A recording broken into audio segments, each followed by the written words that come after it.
Well, it is time. Just yesterday, the limited Japanese premiere for Dragon Ball Super Broly took place in Japan, and of course with that came a flood of story details that YouTubers have been covering for the past 24 hours. I have now spoken to several people who have seen the film, watched several other YouTubers' videos, and I think this video might just be the most detailed one so far, if I may say so myself. I've not only got a detailed outline of events, but also intimate details of scenes, descriptions of the animation, the music, and much, much more. And it's also all in order. It goes without saying, this is a spoiler video. If you don't want to be spoiled on this film, get out now. That said, if you're on the fence, let me just say that the spoilers only made me want to see this even more, so I don't know, take from that what you will. But let's begin. The film kicks off 41 years in the past with a shot of Frieza's ships heading towards planet Vegeta. There's this really ominous music that plays, and it shows several of the major players of Frieza's force inside his ship with their focus on the planet in the background. You've got King Cold in his iconic pose from the early Android arc with Frieza, Zarbon, and Dodoria by his side. In the background are the Ginyu Force with other familiar lackeys around. Of course, the new characters, Berry Blue and Kikono, are also there. On the ground, the Saiyans are in their village looking up at the sky as the ships rain in, which was described to me as almost like asteroids coming down hard into the atmosphere. One of the first Saiyans seen is Gine, and the ships get lower and lower, crashing into buildings, and then there's a little snippet of Beat shouting in annoyance at their presence. At this point, Dodoria, Zarbon, and the Frieza gang have left their ship, and apparently this next scene is kind of just what was in Trailer 2, where the ship begins to land, the Ginyu Force do their pose, and King Vegeta comes out to greet them after being told of their arrival. King Cold and Frieza exit the ship, and Cold starts explaining to King Vegeta that Frieza will now be taking command. There's some hesitation, but Frieza glares at King Vegeta, which brings him to his senses and leads to him politely greeting and bowing before him. The surrounding Saiyans follow suit, but everyone's visibly disturbed by the situation, with King Vegeta really struggling to keep it together, particularly as Frieza lets out his iconic ho-ho-ho laugh. He begins giving a speech about this new scouter technology that he's gifting to the Saiyans, and he puts one on to demonstrate it. He starts to look around, and it's at this point the scouter starts detecting increased power levels in the surrounding area, indicating that there are Saiyan snipers in windows and towers surrounding the landing zone. He of course points this out, and King Vegeta starts to get incredibly nervous, but Frieza barely hesitates before ruthlessly taking out each and every one. Apparently the scene makes Frieza look really cool because he doesn't even look in the direction that he's shooting in, and even takes out someone behind him without a second thought. Frieza then gets right up in King Vegeta's face to really establish dominance over him as he explains that he has high expectations for these Saiyans. With that threatening line ringing out, the Frieza Force hop back in their ships and leave the planet, leaving King Vegeta almost crushing the scouter in his hand in frustration over the situation. The film then moves on to another part that was in Trailer 2, which is where King Vegeta heads into this sort of nurturing chamber under the palace. He looks at his son in the pod and begins talking proudly about how his son is developing incredibly well with genius-level potential. That monster Frieza has nothing on Vegeta. As he begins to leave, he walks past another pod and he senses something from it. He barks at his underlings to tell him who this is and to come and read his power level. They explain to him that this is Paragus' son Broly before placing a scouter against the pod and beginning to analyze this boy. The underlings start to explain the results to King Vegeta, but he can't accept it. He starts ranting about how his son is a Saiyan elite and snatches the scouter away so he can redo this reading. As he places the scouter against the pod, Broly begins to cry over the commotion, leading to his power rising, which causes the scouter to explode in King Vegeta's hand. His underlings begin explaining all sorts of details to him, with one even bringing up the legendary Super Saiyan. In a mix of anger, shock, and denial, King Vegeta decides to send Broly away for fear of him challenging his son's right to the throne, or possibly even endangering the universe. Paragus learns of this decision to send Broly away and comes to confront King Vegeta in the throne room. The king lies to him, saying he's only sending him away there to conquer the planet so he can sell it for a good price. However, the planet in question is planet Vampa, an isolated, dreary, harsh planet away from any humans, so it's fundamentally clear to Paragus that King Vegeta is lying. He fully understands that this is entirely out of jealousy of his son's power and starts to yell at the king. However, it's at this point the film shows Broly's pod being launched off towards the planet. King Vegeta tells Paragus it's too late, the pod is leaving now, and before diving out of the window to chase after said pod, Paragus vows to get his revenge. He jumps into a spaceship with Beat, who has no idea what's going on, and takes off after the pod. He goes into this huge speech as he explains what's happened once again, calling Broly the mightiest warrior, and once again talking all about revenge. The film then heads into this pretty magnificent opening scene with very spacey music playing, showing a montage of Broly landing on planet Vampa, the pod opening, and Broly taking in this harsh landscape for the very first time. Shortly after this opening finishes, Paragus and Beat crash land onto the planet due to the harsh atmosphere and weather. Donning breathing masks, they begin to search the planet for clues of Broly's whereabouts. It's here they start to really experience the terror of this planet as a horde of spider monsters come charging at them. Taking cover in a crevice until morning, they then resume their search. At one point they land on what they think is this strange squishy grass as they're once again surrounded by these crazy spider monsters, but it turns out that this grass isn't grass at all, and they're standing on a colossal snake dog that erupts out of the ground, sending them flying as it begins to devour everything in its sight. It's at that point they notice Broly's smashed up pod and begin to scan the surrounding area. It leads them to a nearby cave where they find a mountain of monstrous spider corpses. In the background of this horrific scenery, a young Broly emerges, chowing down on the leg of one of the spiders. Paragus scans his son, and it reads only 920, but then noticing the moon near the planet, he realizes Broly murdered all of these creatures in his Ozaru form. He then grabs his son by the tail in order to subdue him, and heads back to the ship to try and escape this planet. Unfortunately, upon arrival, Beat finds that their ship was too damaged by that crash landing to take off again. Paragus makes a quick and cold decision to execute Beat so as to have one less mouth to feed. Apparently the scene is played pretty damn straight, very explicit, showing the execution on the screen. Paragus then sets up a distress signal before the film jumps forwards 5 years later. This is where the Dragon Ball Minus portion of the film begins, and much like in the manga, Bardock's heading back to Planet Vegeta following the race-wide order by Frieza to have every Saiyan return home. The dialogue here is apparently more or less one-to-one with its source material, with Bardock's partner questioning the meaning of this damn Frieza's order. Bardock tells him to remove his scouter, or they'll hear him saying such terrible things.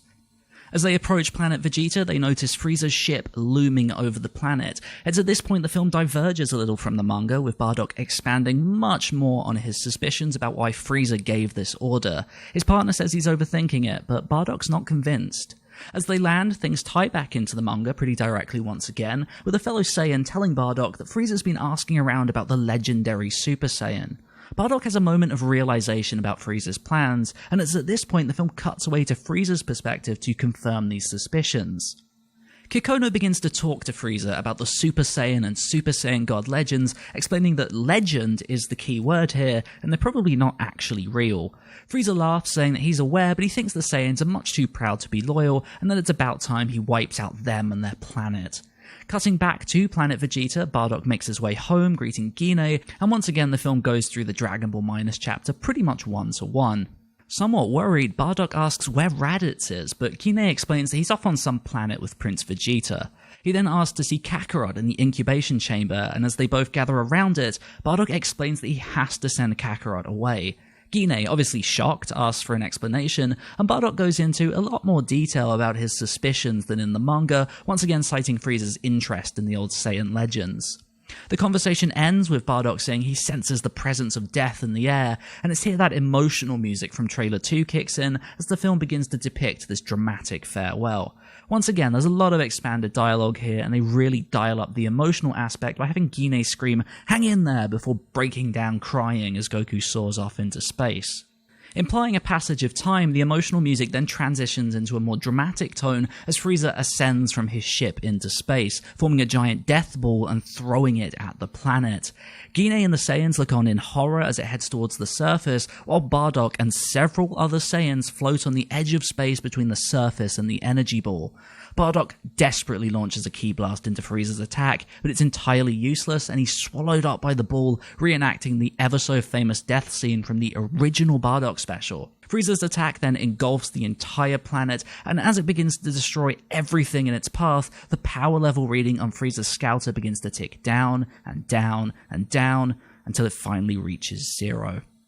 Cutting away to another planet now, Nappa and 2 other Saiyans have just finished ravaging a planet as they learn that planet Vegeta was destroyed by a meteor. They inform Vegeta and Raditz of the situation, and Raditz remarks that they were lucky. Nappa wonders what became of Vegeta's brother, a direct reference to Tarbell, but Vegeta snaps back that he doesn't care.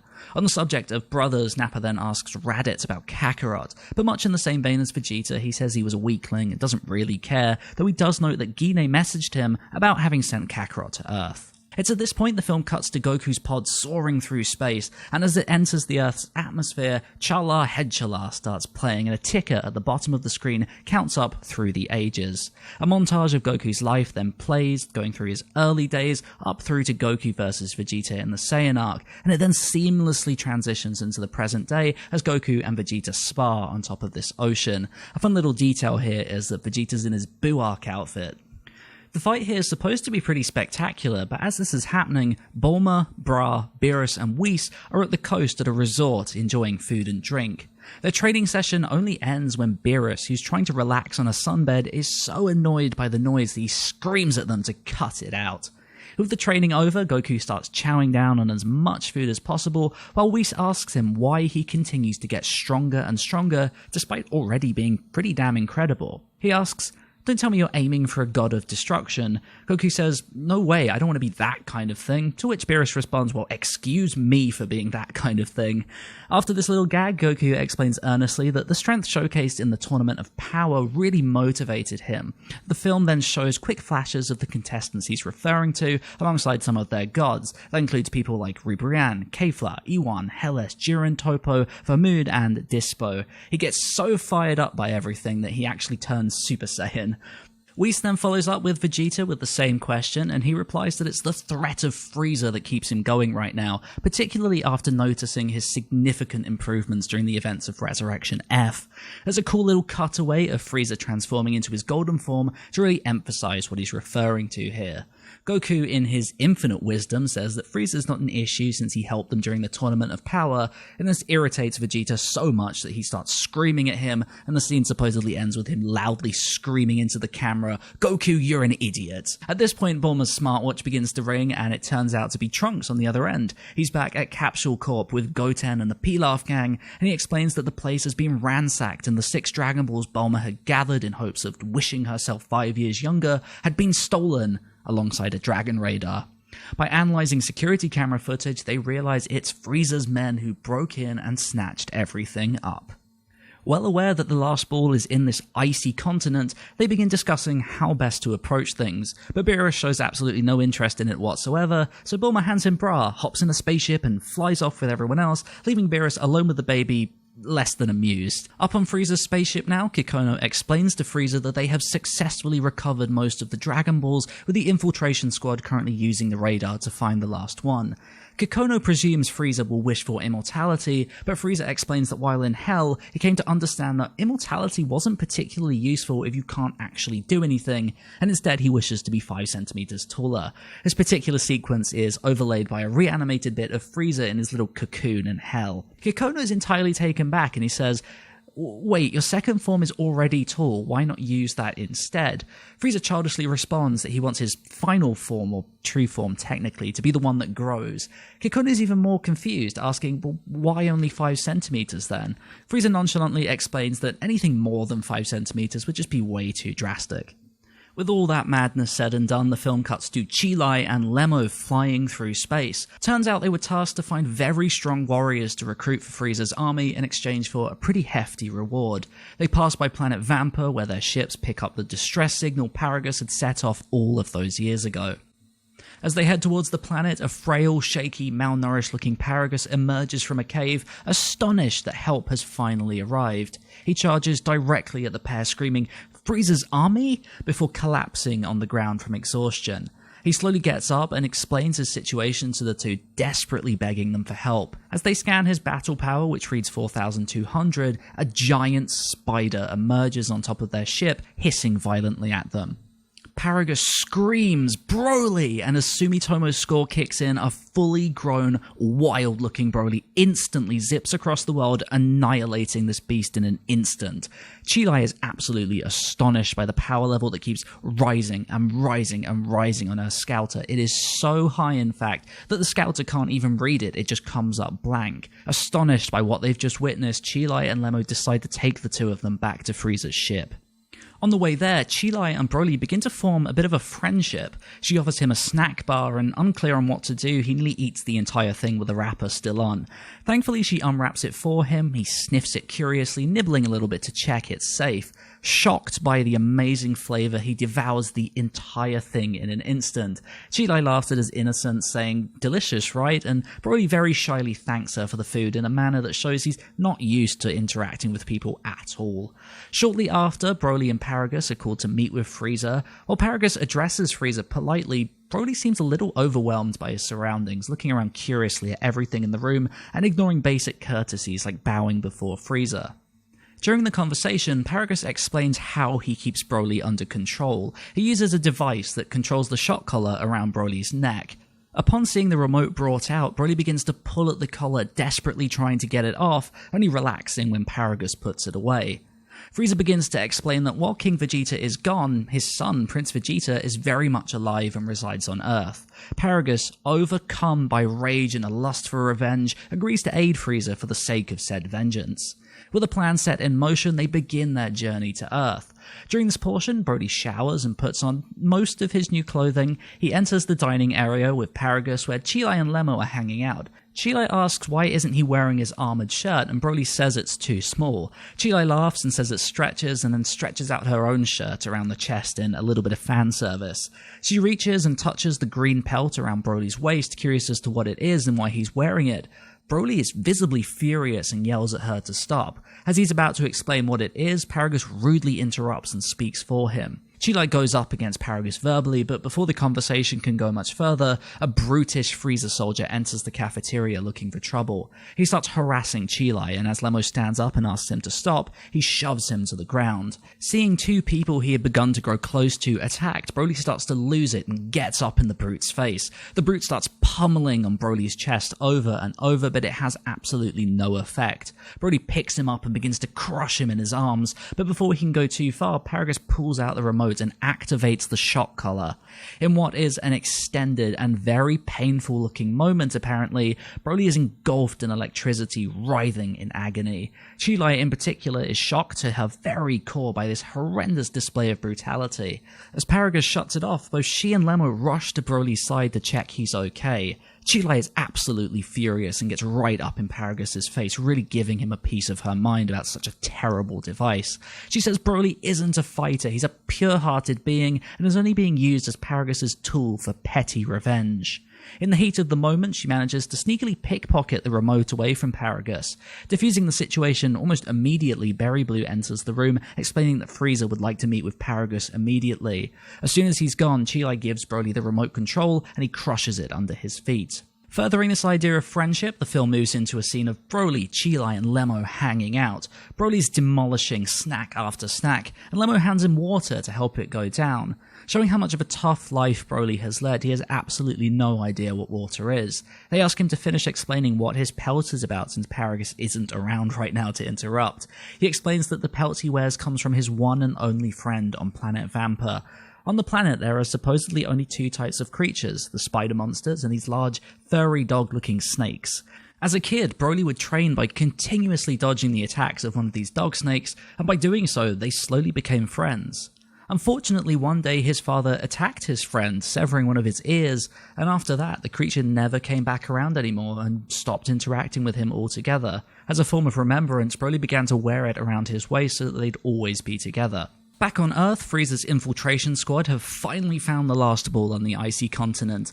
Just as they're about to leave, everyone arrives in Bulma's ship. They start to fly away, but Vegeta shoots it down. Goku jumps on top of the ship and starts screaming at them to give the balls back. Apparently his nostrils are all flared with steam coming out of them from the cold in what sounds like a pretty hilarious moment. Before they can do anything, Frieza arrives over the top of the Earth and drops an energy ball onto the surface below, blowing the clouds away for a clear view of where to land. Frieza, Broly, and Paragus emerge from the ship. The sheer energy of their presence sends shockwaves across the land. Goku and Vegeta immediately recognize the pair as Saiyans and are really shocked. Paragus notices Vegeta's resemblance to King Vegeta and is immediately filled with rage.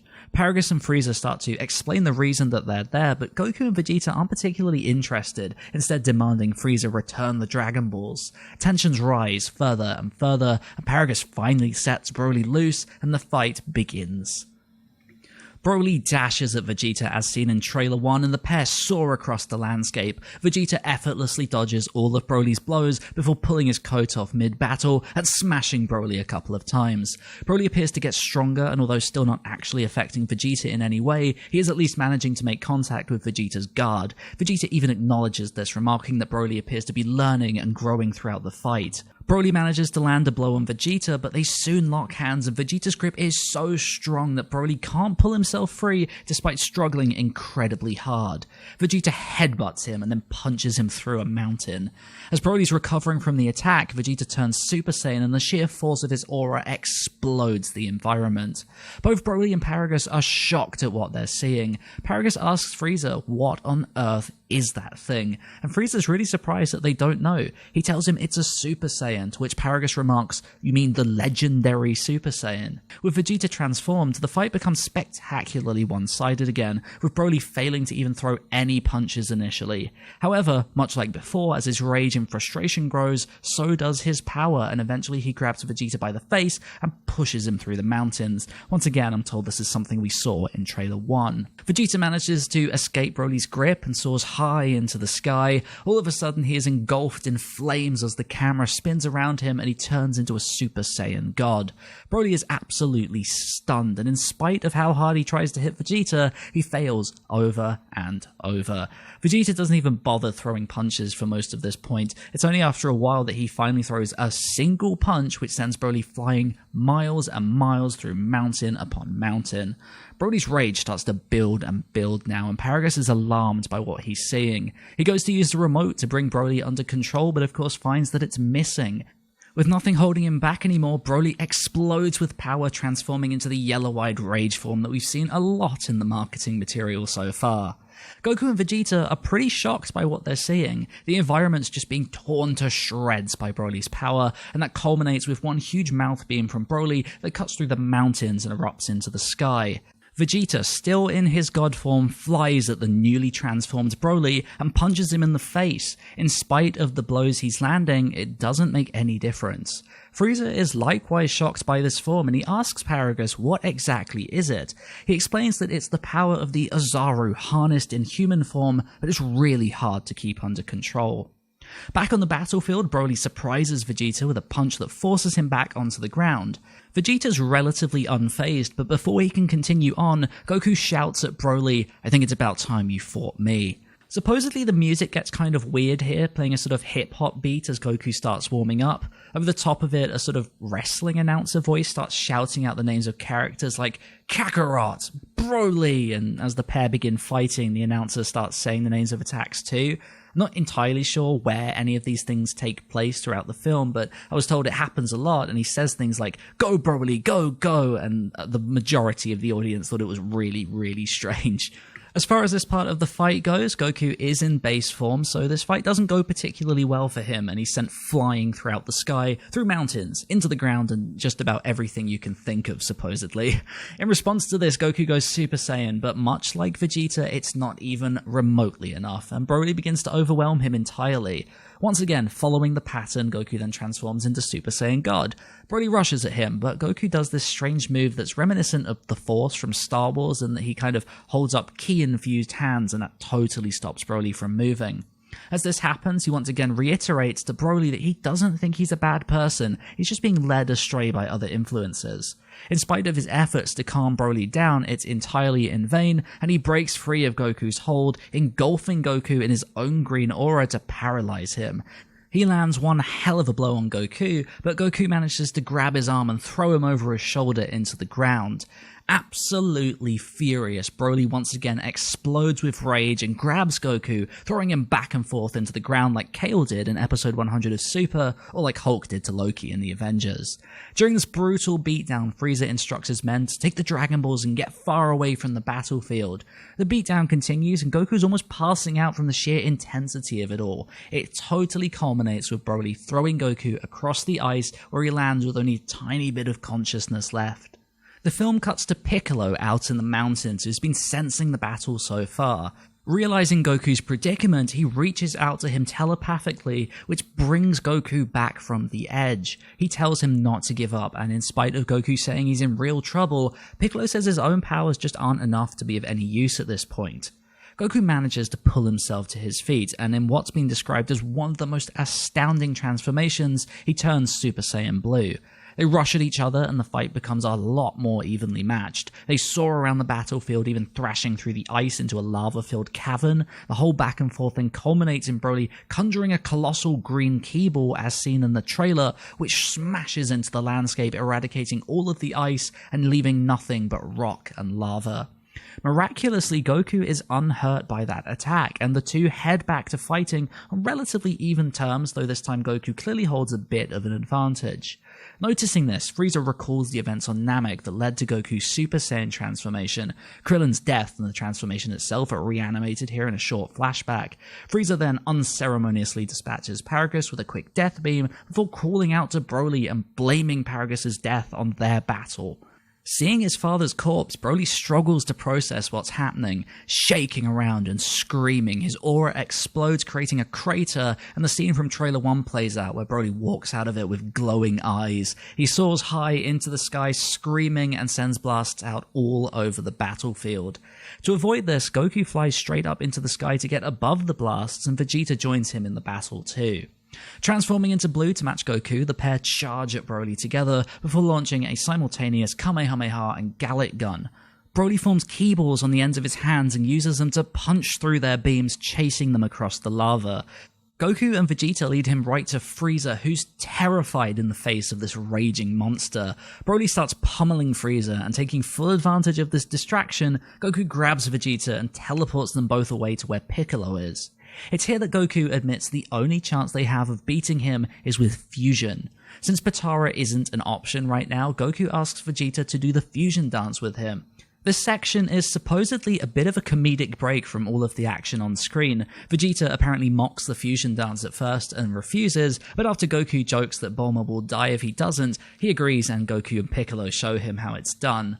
With fusion taking up 30 minutes with each attempt, the section is apparently more or less a montage of scenes. You see both the skinny and fat forms of Viku, and it cuts back and forth between Frieza getting stomped to pieces. He even turns golden, but it's absolutely no use. Whis eventually takes over and effortlessly dodges around Broly to keep him busy, but apparently it's less of a fight and much more of just a few seconds of dodging.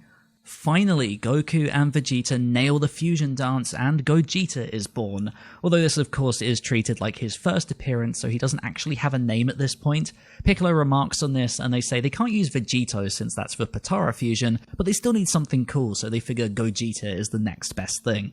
In his base form at this point, Gogeta teleports back onto the battlefield next to a defeated Frieza. Frieza doesn't recognize them, but they explain to him it's just Goku and Vegeta who've merged. Frieza's less than impressed, so they just teleport away to Whis and start to take over the fight. It's here that I'm told Naotoshi Shida's big scene begins. Broly launches a flurry of beams at Gogeta, but he effortlessly dodges them before turning Super Saiyan and charging at Broly. They fight so hard and their big beam struggle is so powerful that the universe collapses and they head into this CG-looking other dimension and the fight gets way more intense. Broly finally explodes with his maximum rage, with his hair turning green and him bulking out into that ever-so-familiar form. In return, Gogeta turns Super Saiyan Blue, and they eventually clash so hard that it brings them back into reality once again. Inside Frieza's ship now, Chilo and Lemmo have scooped up the Dragon Balls, and they're heading outside to summon Shenlong in hopes of saving Broly. The action at this point is just so overwhelming that most people I've spoken to could barely even remember the small details of it, so I think that says a lot. What I was told, however, was that Broly powers up in the iconic pose from movie 8 and clashes with Gogeta in just the most absurdly well-animated sequence. It's the most brutal, largely one-sided beatdown that culminates with a huge Kamehameha. At this point, Shenlong has been summoned, and just before that Kamehameha makes contact, Chi-Lai wishes Broly to safety on planet Vampa. Gogeta then smiles at the outcome. With their wish granted, Chi-Lai and Lemmo hop into their ship and fly off after Broly. Frieza notices and goes to shoot them down, but Gogeta teleports in to stop him last minute. Frieza leaves out of frustration of his plans failing, but he makes it very clear that he will be back. With the battle all over, the film cuts back to Beerus babysitting with Bra, and as he lounges back, he remarks that he's so glad things worked out. Time skips forward slightly, and we're shown Frieza ravaging a planet. I'm told it's essentially one big crazy light show, with its inhabitants kind of looking on helplessly as things start to explode around them. Frieza's final scene has him laughing maniacally, spouting about how these events have brought about a development that may come in handy later in the future. With that, the film hits its final moments, cutting to planet Vampa, where Broly, Chi-Lai, and Lemmo are residing. Though in a less than ideal situation, they do agree to finally try some of the dead spider food Broly used to live off of, but they both almost throw up from the taste. It's at that moment Goku teleports onto the planet, and with him he brings fresh food, senzu, and even a capsule house courtesy of Bulma. Although Chi-Lai is suspicious of Goku, he clarifies that he just wants to check in every once in a while so that maybe him and Broly can fight again in the future. He goes on to say that Broly's an absolutely incredible fighter, and might even be stronger than Beerus. In the very final scene, just before Goku leaves, Chi-Lai asks Goku his name. He replies, Goku, or Kakarot, in what I'm told is a bit of a wink-wink nod to the audience about what Broly used to call Goku back in the original incarnation. With that though, he teleports away and the credits roll. That is Dragon Ball Super Broly. There was a hell of a lot in there, much more than I had expected to hear. I don't really want to talk too much about what I think of it because I'm going to be seeing this film in a couple of weeks, so I think it makes way more sense to just give you my impressions after I've seen it, rather than just base it off of a written summary of events. At the very least, I will say it sounds like Broly's a very different, a much more sympathetic character here, and that does sound really cool. This trio of Chi-Lai, Lemmo, and Broly just sounds like it's so much fun to watch. So if this film ends up with it really opening doors for the future of this character, then definitely consider me 100% on board. I think the only thing that doesn't sound that great to me is how Dragon Ball Minus isn't really fleshed out, bar the odd little bit of dialogue change. But again, I'm kind of curious just to see how that's executed and how it fits into the grand scheme of things. Either way, the general consensus I'm seeing across the board here is that it is far and away the best animated feature Dragon Ball has ever seen, and probably one of the best animated films of the year. It sounds like my eventual breakdown is going to be spectacularly long and possibly across multiple videos. I cannot wait to handle that. Obviously that will have to wait until the home release, but you will definitely get my thorough thoughts as soon as I step out of that theatre in a few weeks. This video took a hell of a lot of work, talking to all kinds of different people, corroborating sources, translating, and so much more. I really wanted this to be the best summary of events available until the film's out, so fingers crossed that this is all accurate and does actually stand the test of time. If you enjoyed this, then of course please do rate the video, and if you have any questions I will do my best to answer them, but of course nobody has a perfect memory, so maybe I won't be able to get to everything. Subscribe if you're new though, there will be so much Broly content coming soon, and as always, I will catch you in the next video.